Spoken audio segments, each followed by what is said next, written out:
ఓం శ్రీకృష్ణ సద్గురు పరబ్రహ్మణే నమః. ఓం సచ్చిదానంద రూపాయ కృష్ణాయ క్లిష్టహారిణే నమో వేదాంత వేద్యాయ గురవే బుద్ధి సాక్షిణే. ఓం సశంఖ చక్రం సకిరీట కుండలం సపీత వస్త్రం సరసీరుహేక్షణం సహార వక్షస్థల కౌస్తుభశ్రియం నమామి విష్ణుం శిరసా చతుర్భుజం. శ్రీ మహాభాగవతం తృతీయ స్కందము. అయితే మహత్తు మొదలైన వాటి వల్ల అధిష్టానమైన చైతన్యరహితమైన ఒక అండం పుట్టింది. అందులో గొప్ప శక్తితో విరాట్ పురుషుడు కలిగాడు. ఆ అండాన్ని చుట్టుకొని జలము, అగ్ని, వాయువు, ఆకాశము, మహత్తత్వము ఒకదానికంటే ఒకటి 10 రెట్లు ఎక్కువగా ఆవరించి ఉన్నాయి. అవి లోకాలు 14ంటికి కూడా మేలుకట్లలాగా ఉన్నాయి. ఆ సువర్ణమయమైన అండం శ్రీహరి రూపంగా వెలసిల్లుతూ ఉన్నది. మహానుభావుడు, జన్మలేనివాడు, దేవదేవుడు, సమస్తము జయించిన శ్రీమన్నారాయణుడు అందులో ప్రవేశించి అందులోని ఆకాశ భాగాన్ని భేదించాడు. కరమొప్పగా విరాట్ పురుషుండు వెలుగొందున విరాట్ పురుషుని ఆననంబు వలనను వాణియు వాణితో వహ్నియు నాసంబు వలన ప్రాణములగూడి గ్రాణేంద్రియం భయ్యే జ్ఞానంభు వలనను వాయువులను ప్రాణవాయువులను నందు నక్షులు జక్షువందు సూర్యుండు నందభిధ్యానంబు నద్దిజేయ గర్ణములు జాతమయ్యేదత్కన్న సమితి వలన శ్రోత్రేంద్రియంబు దిక్కులును గలిగే ద్వక్కు చేశ్మశ్రురోమ వితానకములు నోషధి వ్రాతమును భవముందే మరియు ఆ అండంలో నుండి నారాయణుడే విరాట్ పురుషునిగా వెలుగొందుతూ ఉన్నాడు. ఆ విరాట్ పురుషుని ముఖం నుండి వాక్కుతో పాటు దాని అధిష్టాన దేవత అయిన అగ్ని వ్యక్తమయ్యాయి. ముక్కుపుటాలు వ్యక్తం కాగా వాటి నుంచి ప్రాణంతో పాటు గ్రహణేంద్రియం కూడా ఉత్పన్నమైంది. ఆ గ్రహణేంద్రియం నుండి దాని అధిష్టాన దేవతలు వాయువులు, ప్రాణవాయువులు ఏర్పడ్డాయి. ఆ విరాట్ పురుషుని ముఖంలో కన్నులు, వాటిల్లో నుంచి సూర్యుడు ఏర్పడ్డారు. అందులో ధ్యానించగా చెవులు కలిగాయి. వాటి వల్ల శ్రోత్రం అనే ఇంద్రియం, దిక్కులు కలిగాయి. త్వగింద్రియం, చర్మం నుంచి మీసాలు, వెంట్రుకలు, ఓషధులు కలిగాయి.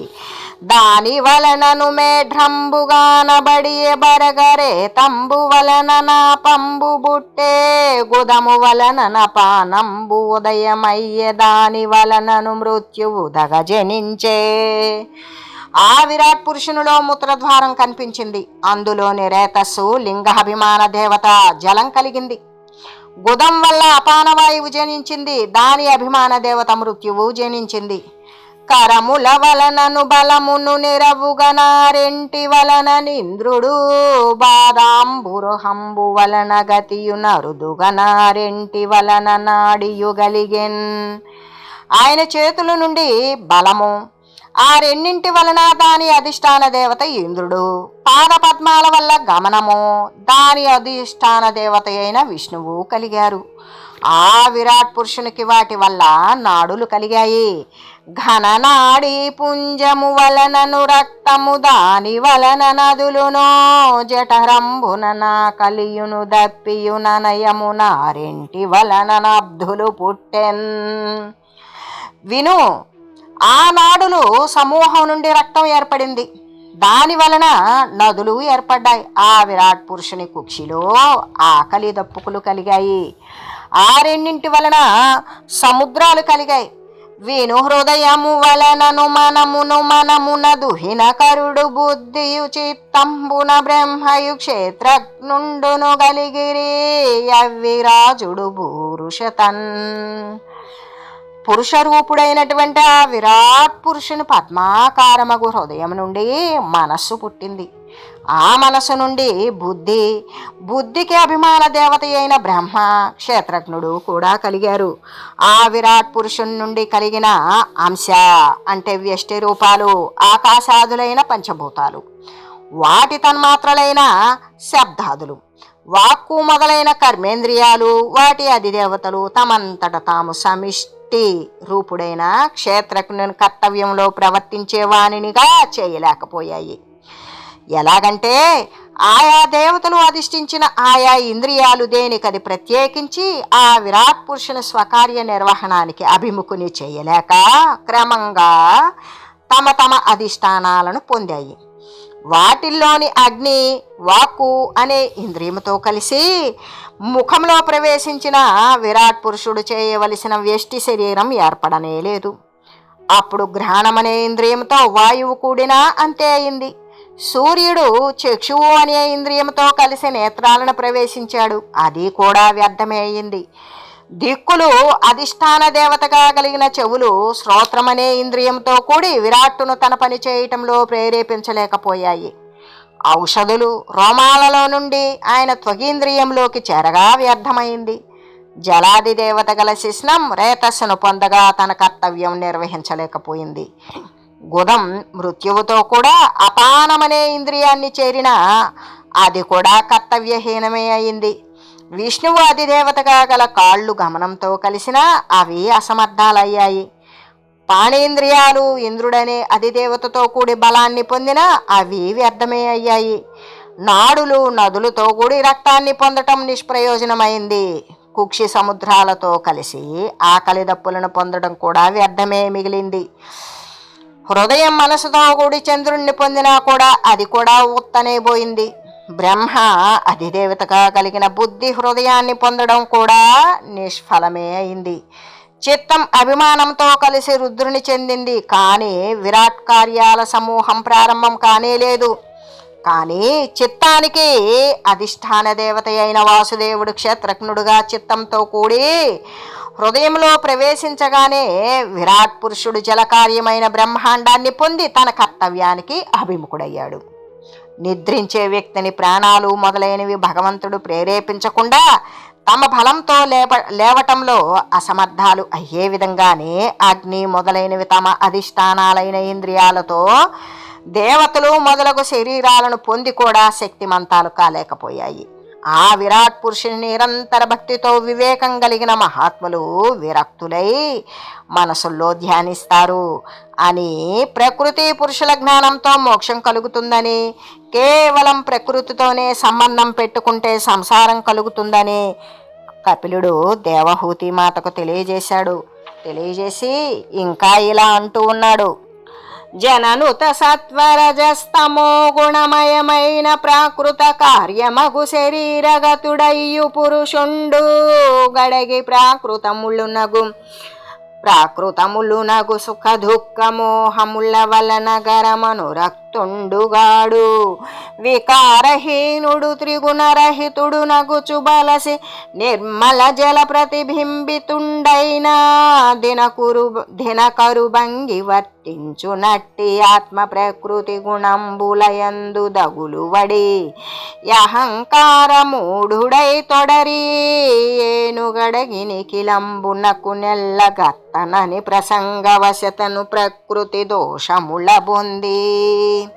సత్వము, రజస్సు, తమస్సు అనే 3 గుణాలతో నిండిన ప్రకృతి కార్యమైనటువంటి శరీరంలో ఉన్న పురుషుడు అంటే జీవుడు ప్రకృతి వల్ల ఏర్పడే సుఖము, దుఃఖము, మోహము అనే వాటితో అనురక్తుడు కాడు. ఎలాంటి మార్పులు లేనివాడు, త్రిగుణాలు లేనివాడయ్యి కూడా నిర్మలమైన నీటిలో ప్రతిబింబించే సూర్యునిలాగానే ఉంటాడు. అలాంటి ఆత్మ అంటే జీవుడు ప్రకృతి గుణాల్లో చిక్కుకొని అహంకారంతో మూఢుడై అన్నిటికీ నేనే కర్తను అని అనుకుని ప్రకృతితో అధిక సంబంధం పెట్టుకుని ప్రకృతి వల్ల కలిగేటువంటి ధర్మ అధర్మ దోషాలను కూడా పొందుతూ ఉన్నాడు అని చెబుతూ,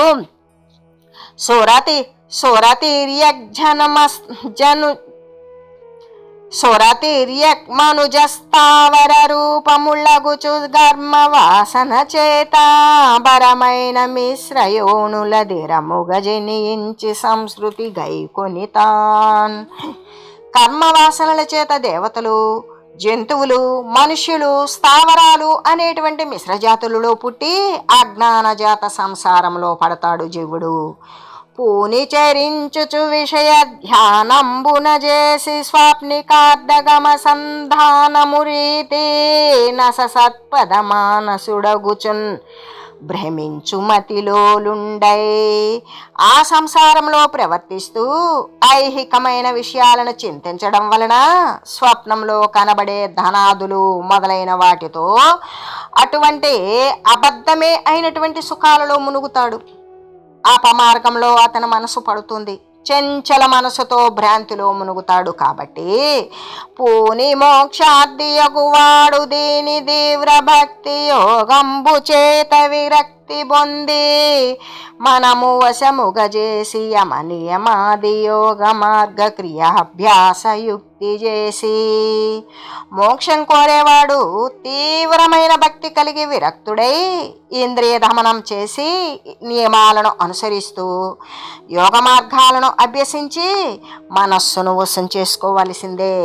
శ్రద్ధాగరిష్ఠుడై సత్యమైనట్టి మద్భావంబు మత్పాద సేవనంబు వర్ణిత మత్కథ వర్ణనంబును సర్వభూత సమత్వమజాత వైరమును బ్రహ్మచర్యంబు ఘన మౌనమాదిగా గల నిజ ధర్మ సంగతుల చేరా సంతుష్టుడును మితాసనుడునే కాంతియు మననశీలుడు వీతమత్సరుండు నగుచు మిత్రత్వమున కృపదగిలి ఆత్మకలిత విజ్ఞానయై బంధకములైన ఘన శరీర పరిగ్రహోత్కంఠయందు నాగ్రహము చేసి వర్తింపనగును. మరియు సాధకుడైన వాడు ఉత్తమమైన శ్రద్ధ కలిగి నా యందు నిష్కపటమైన ప్రేమ, నా పాద సేవనం, నా కథలను వినటం, సర్వ ప్రాణుల యందు కూడా సమాన భావం కలగడం,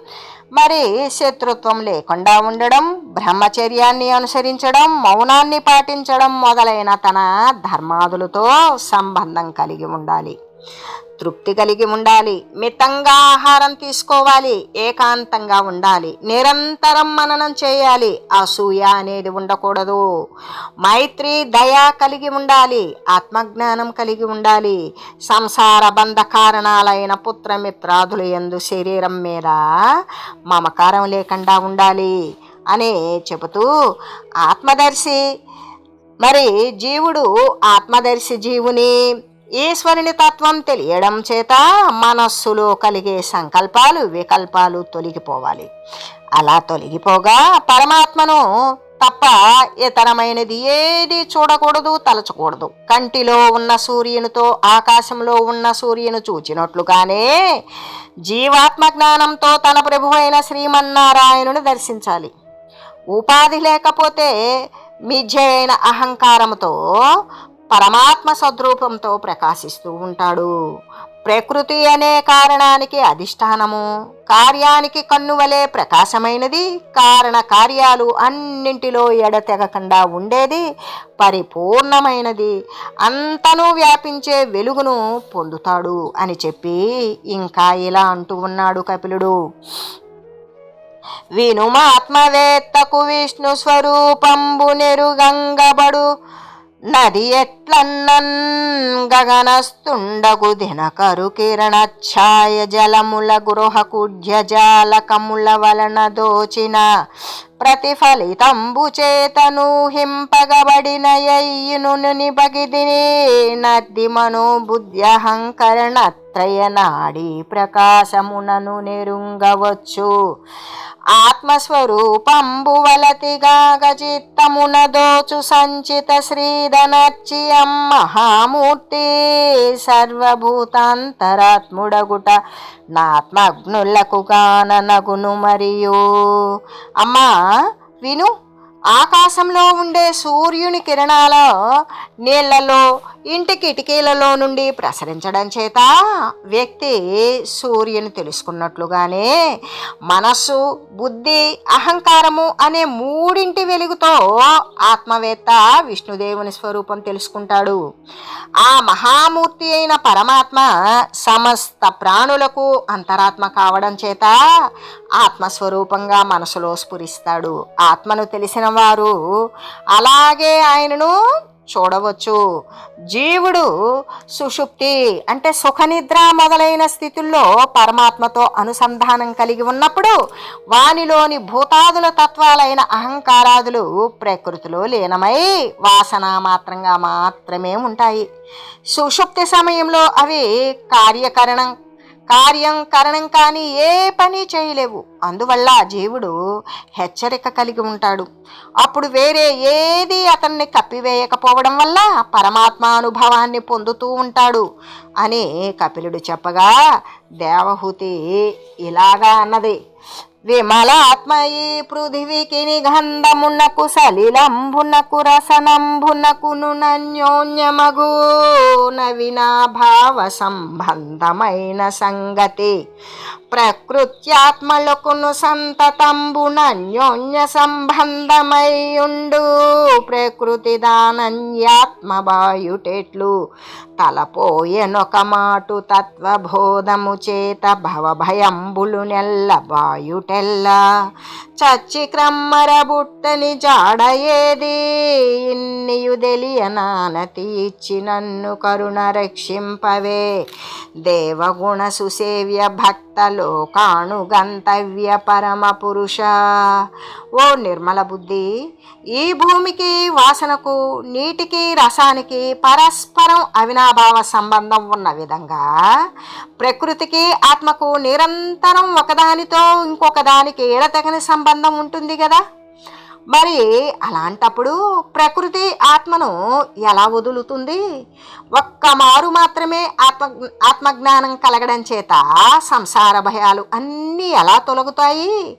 మరణానంతరం మళ్ళీ కూడా జన్మ కలగకుండా ఉండడానికి మార్గం ఏమిటి?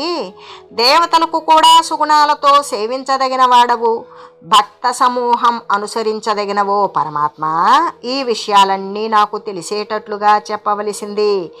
నన్ను రక్షించండి దయతో అని అన్నది. ఆ తల్లి మాటలను విన్నాడు.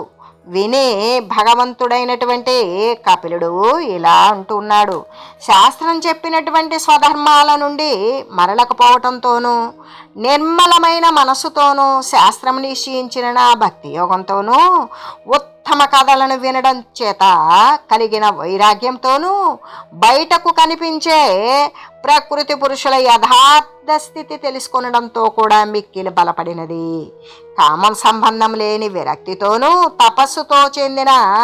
తపస్సుతో కూడిన యోగంతోనూ చాలా తీవ్రమైన ఏకాగ్రత కలిగిన మనసుతోనూ పురుషునికి గల ప్రకృతి దగ్ధమై మాయమైపోతుంది. అరణిలో ఉండే అగ్ని తనకు ఆధారమైన అరణిని కూడా దహించినట్లుగానే జ్ఞానం వల్ల తత్వం తెలియడం చేత నిరంతర దోషాలు కనిపించే ప్రకృతిని జీవుడు అనుభవించి వదిలివేస్తాడు. విను ప్రకృతి నైజ మహిమంభున ధనలో నున్న ఎట్టి పురుషునకు మహేశునకు నశుభ విస్ఫురణం భనయముగా వింపజాలదది ఎట్లని నన్. ప్రకృతి స్వమహిమతో తనలో ఉన్న స్వతంత్రుడైన స్వానుభవానందమైనటువంటి దాన్ని పొందిన పరమాత్మకు ఎల్లప్పుడూ కూడా కీడు లేదు. అది ఎలాగంటే, పురుషుడు నిద్రవోగలల బొందున నర్దకముల్ ప్రబోధమందరయగ మిథ్యలై పురుషునందు ఘటింపని కైవడింబరేశ్వరునకు నాత్మనాథునకు సర్వశరీరికి కర్మ సాక్షి కింబరువడి బొందవెన్నటికి ప్రాకృత దోషములంగణామణి. ఓ స్త్రీరత్నమైన ఓ జనని, నిద్రించే పురుషునికి కలలో కలిగేటువంటి స్వప్నానుగతమైనటువంటి సుఖము కానీ దుఃఖము కానీ మొదలైన అనర్థాలు అతడు మేలుకొన్న సమయంలో అవన్నీ అబద్ధాలు, అసత్యాలై ఉంటాయి. అవి వాడిన అంటవు. అలాగే సర్వ శరీరాలలో ఉండేవాడు ఆత్మప్రభువు ప్రాణులు చేసే పనులన్నిటికీ కూడా సాక్షి అయిన పరమాత్మను ప్రకృతిలో ఉండే దోషాలు ఎప్పటికీ పొందలేవు మరియు కప్పివేయలేవు. అని ఇంకా ఇలా అన్నాడు. అధ్యాత్మ తత్పరుండు అగువాడు పెక్కు జన్మంబుల బెక్కు కాలంబులందు బ్రహ్మపద ప్రాప్తి పర్యంతమును బుట్టు సర్వార్థ వైరాగ్యశాలి అగుచు భూని నా భక్తుల చేనుపదేశింపబడిన విజ్ఞాన సంపత్తి చేత బరగ ప్రబుద్ధుడై బహువారములు భూరి మత్ప్రసాద ప్రాప్తి మతిదనచ్చు నిజ పరిజ్ఞాన విచ్ఛిన్న నిఖిల సంచయుండు నిర్ముక్త లింగ దేహుండు నగుచు ననఘ యోగీంద్ర హృద్ఘేయమగుమదీయ దివ్యధామంబునొందు సందీప్తుడగుచు. ఆధ్యాత్మ జ్ఞానాసక్తుడు చాలా కాలం అనేక జన్మలు బ్రహ్మపదం లభించేదాకా పొందుతూ ఉంటాడు. ఆ కాలంలో అతనికి అన్ని విషయాల మీద వైరాగ్యం ఉంటుంది. ఆ సమయంలో నా భక్తులు ఉపదేశం చేత కలిగిన విశేష జ్ఞాన సంపదతో అతడు జాగృతుడవుతాడు. పలుమారులు నా అనుగ్రహం కావాలనే కోరికతో ఉంటాడు. అప్పుడు అతనికి ఆత్మజ్ఞానం చేత సర్వ సంశయాలు తొలగుతాయి. కారణ శరీరం నశిస్తుంది. యోగి శ్రేష్ఠులు తన మనసులో స్తుతించే నా దివ్యధామాన్ని తేజస్శాలి అయి పొందుతాడు అని తెలియజేస్తూ ఉన్నారు. అంతేగాక యోగం వల్ల కలిగే అణిమ మొదలైన 8 అణిమాది అష్ట ఐశ్వర్యాలు మోక్షాన్ని పొందటానికి విఘ్నాలే అవుతాయి. కాబట్టి వాటి యందు ఏమాత్రమో ఆసక్తి లేకుండా నా పాద పద్మాల యందు తన అంతరంగాన్ని నిలిపేవాడు మృత్యువును పరిహసించి మోక్షం పొందుతాడు అని చెప్పి యోగ లక్షణాలను చెబుతాను విను అని భగవంతుడైన కపిలుడు రాజపుత్రి దేవహూతికి ఇలా చెప్తూ ఉన్నాడు. ఓం మంగళం శ్రీ కురుక్షేత్ర రణక్షోణి విహారిణే పార్థసారథి రూపాయ గీతాచార్యాయ మంగళం. ఓం మంగళం నమోస్త్వనంతాయ సహస్రమూర్తయే సహస్రపాదాక్షి శిరోరుబాహవే సహస్రనామ్నే పురుషాయ శాశ్వతే సహస్రకోటి యుగధారిణే నమః. ఓం శ్రీమతే నారాయణాయ నమః. శ్రీమన్నారాయణ చరణౌ శరణం ప్రపద్యే. హరి ఓం తత్సత్.